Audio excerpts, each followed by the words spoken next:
The 2008 Democratic National Convention will take place from August 25th to 28th in Denver, Colorado. Aside from being the culmination of the most contested Democratic primary in modern political history, this convention has all the hallmarks of being a major source of protest and unrest. As far back as April of this year, Rush Limbaugh was calling for riots at the DNC as part of his Operation Chaos to destabilize the Democrats in the run-up to the elections. I am not inspiring or inciting riots. I'm dreaming. I'm dreaming of riots in Denver. Whether responding to this or their own heartfelt convictions, a number of protest groups have sprung up around the convention, promising to deliver more than peaceful action. In April of this year, the peaceful citizen activist group We Are Change Colorado began examining the groups that were planning protests around the DNC. During the course of their investigation, We Are Change Colorado uncovered a group calling itself Recreate 68, in reference to the 1968 Democratic National Convention in Chicago, which ended in riots. Recreate 68 is acting as an umbrella organization for activist groups to organize under. We Are Change Colorado discovered that Recreate 68 is sponsoring events that will put protesters within easy reach of the police, including an event called the Shake Your Moneymaker event, in which protesters are encouraged to surround the Denver Mint and attempt to levitate the building. What the organizers of this event neglect to mention is that it is of course illegal to trespass on any of the Denver Mint's property, including even touching the fence, and that officials on the scene are allowed to use whatever force they deem necessary, even lethal force, to disperse an angry mob from the Denver Mint area. Recently, Jonathan Ellinoff of We Are Change Colorado appeared on The Alex Jones Show to talk about a new activist group which is similarly planning violent confrontations at the Denver DNC. Let's go ahead and bring in Jonathan Ellinoff, We Are Change Colorado. That's particularly important this year because we've got the DNC coming in, and ABC News is reporting the protesters, anybody that doesn't love the pro-war, pro-world government, pro-destruction of our U.S. sovereignty, Democrats, the other side of the New World Order wing, you're going to be in a big caged-in free speech zone, aren't you? I thought the Democrats were against that and were so liberal. That's right.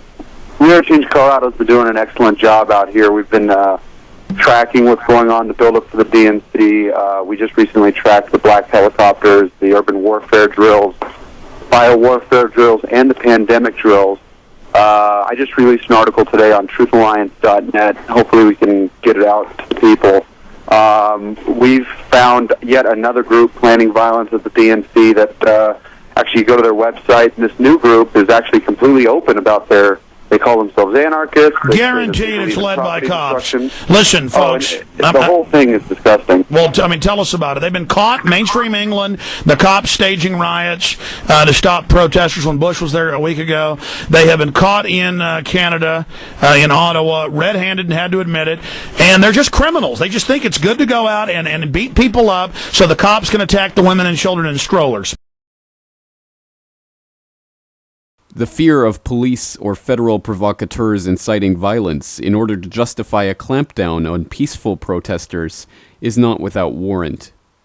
In fact, this is exactly what happened at Montebello, Quebec, at the 2007 Leaders Summit of the Security and Prosperity Partnership, where two protesters who were attempting to stage violence against police themselves turned out to be police. A fact that even the controlled corporate media could not ignore. It was stunning video posted on the internet for all to see, and it came with a charge that police masqueraded as protesters at this week's Montebello Summit to incite violence. Tonight, an equally stunning admission from Quebec's provincial police. Susan Bonner reports. These three guys are cops, everybody!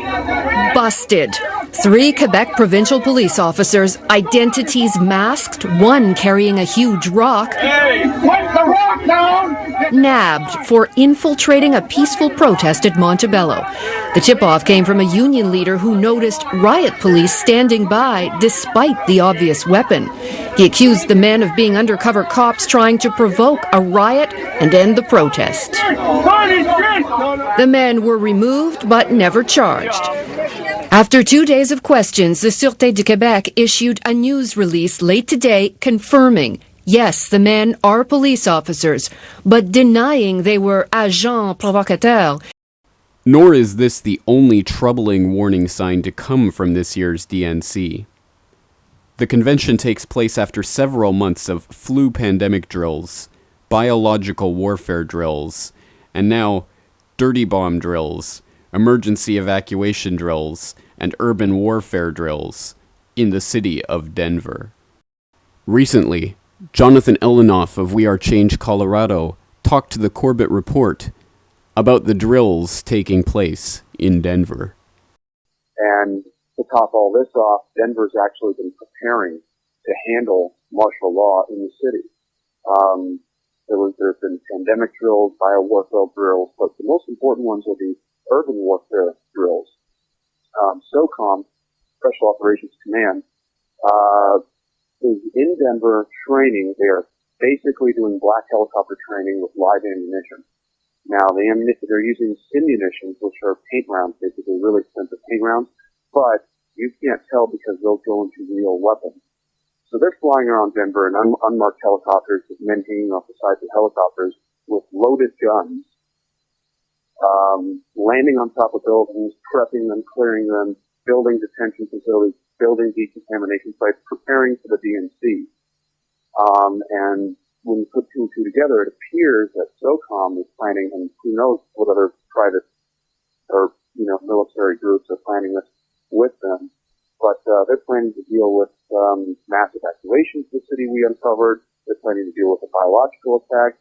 This could be just for preparations, or this could be because they really are, who knows, there could be a false flag, there could be, we don't really know yet. And with the amount of provocateuring I've seen, it seems like a recipe for disaster. It seems like everyone's ramping up and getting ready for a big finale.